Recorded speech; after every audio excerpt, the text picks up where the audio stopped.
Hi, Tommy. It's story time.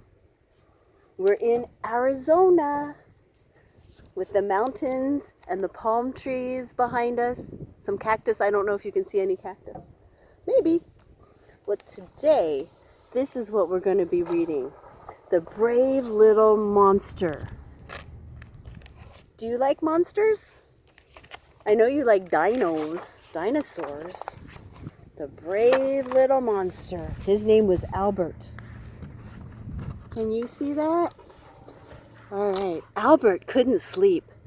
Goosebumps covered his hairy arms. His fangs chattered. He shivered with fright. He's scared.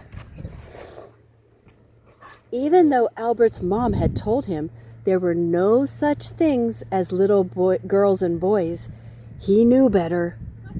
Albert knew that scary boys and girls loves to hide in little monsters' rooms at night.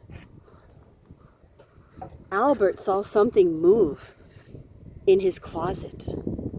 It looked like a scary little girl eating an ice cream cone. She was probably dripping ice cream all over Albert's clothes. The little monster Albert was scared. Albert knew that's what little girls do. They think it's funny to drip ice cream all over your clothes.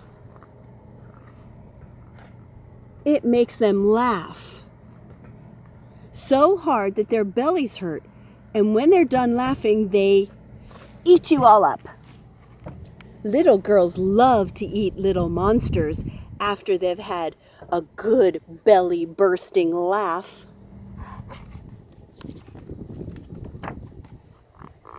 "Mom!" Albert yelled.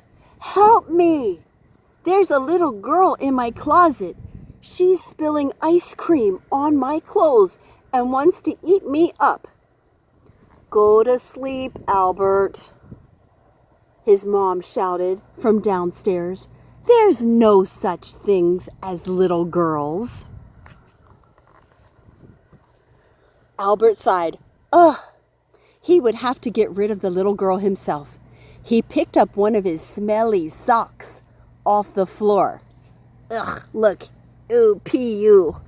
He threw it at the closet.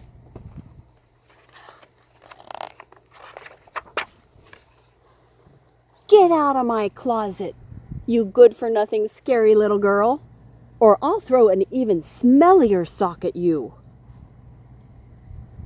There was no answer. Albert thought he must have scared her away. Little girls can't stand the smell of monster socks. Albert just hoped she hadn't spilled too much ice cream on his clothes.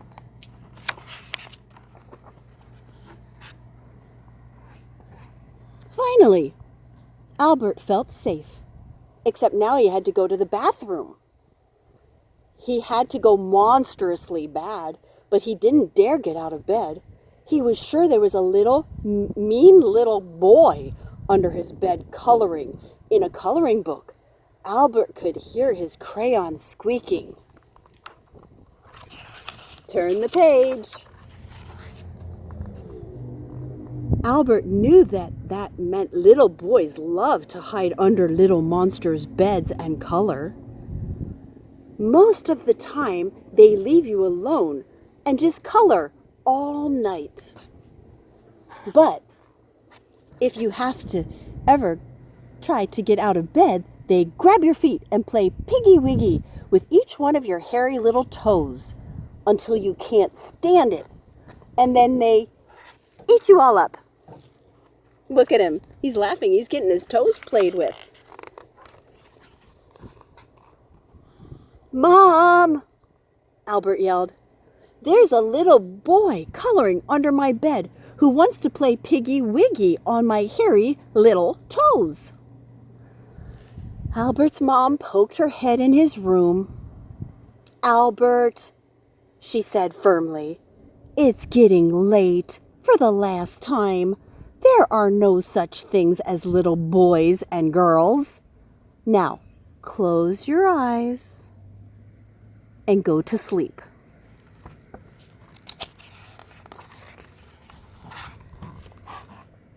Albert was on his own. He knew there was only one way to deal with little boys that hide under your bed. He closed his eyes and put his head under the bed. He stuck out his slobbery, hairy tongue and went, "Brrr." Can you do that? "Brrr." That's what that monster did under his bed to get rid of the little boy. He counted to 5. 1, 2, 3, 4, 5. And then he opened his eyes and the little boy was gone. But Albert thought he saw a coloring book under his bed. So he knew the monster must have been there. He left the coloring book. Albert hopped out of bed and ran all the way to the bathroom. When he came back, he flipped his bedroom light on and off to see if the little boy and girl had come back. There was no sign of them. Albert jumped into the bed. He hoped they weren't still hiding somewhere in his room.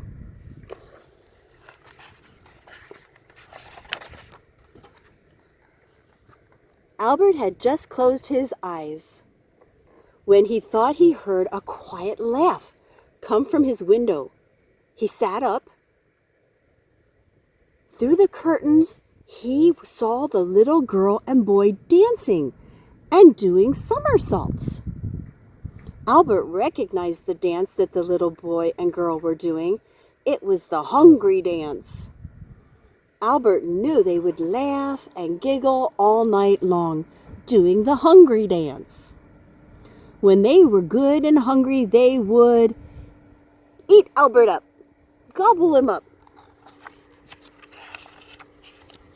Yum, yum, yum, yum. Albert had to get rid of the little girl and boy once and for all. His heart pounded as he climbed out of bed. He trembled as he walked towards the curtains where the children were outside twirling and jumping. With his nose almost touching the curtains, Albert shouted as loud as he could, "Little boy and girl, stop doing the hungry dance and go home. You're not going to eat this little monster for dinner."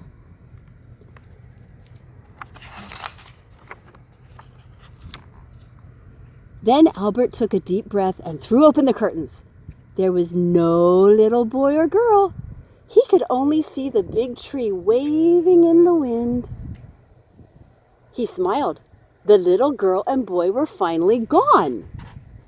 Albert skipped across the room and leaped back into bed. He knew there was no more scary little boys and girls in his room. He had chased them all away, all by himself. And Albert had almost fallen asleep when he felt his mom's hairy lips give him a soft, slobbery kiss on the cheek. Mwah. "Good night, my brave little monster," she whispered. "Sleep tight." Mwah. Kisses to Tommy. "Good night, my brave little Tommy. Sleep tight. Gug loves you." Mwah.